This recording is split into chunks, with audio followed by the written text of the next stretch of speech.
Hundreds of refugees from Benishangul in Ethiopia have come to this camp near the border with Sudan for refuge. They fled fighting between ethnic groups in the Metakel zone. Amuna Juma says she fled her home 3 months ago with her 4 youngest children, as they were all she could carry. And not a day goes by without her thinking of those she left behind.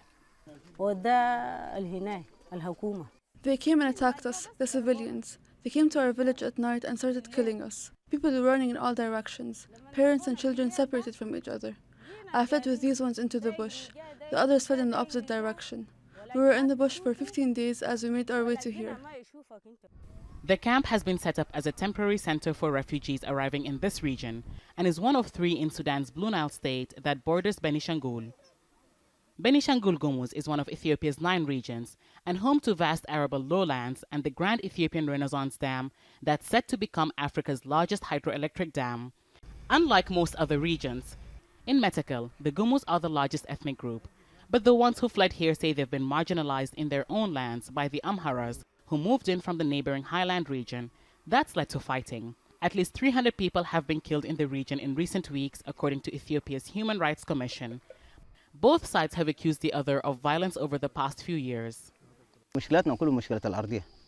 Our problem is one of land. The Amharas want to take our fertile lands because they don't have such lands for farming. They found that our land is good, so they are targeting us Gumuz farmers to prevent us from farming. We don't want to give them our land, so they launch attacks on us because we are weaker. Since November, authorities say more than 7,000 people have arrived in the state. Despite being here for 3 months, refugees say very little aid has reached them.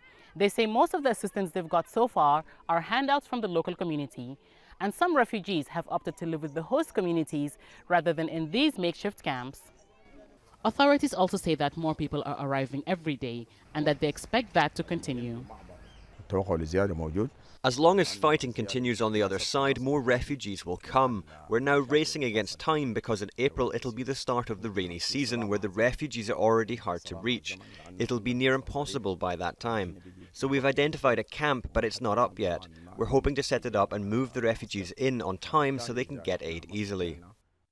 Many refugees here say that regardless of how few essentials are available in this camp, they want to stay for as long as possible, and they're hoping family members they've left behind will join them.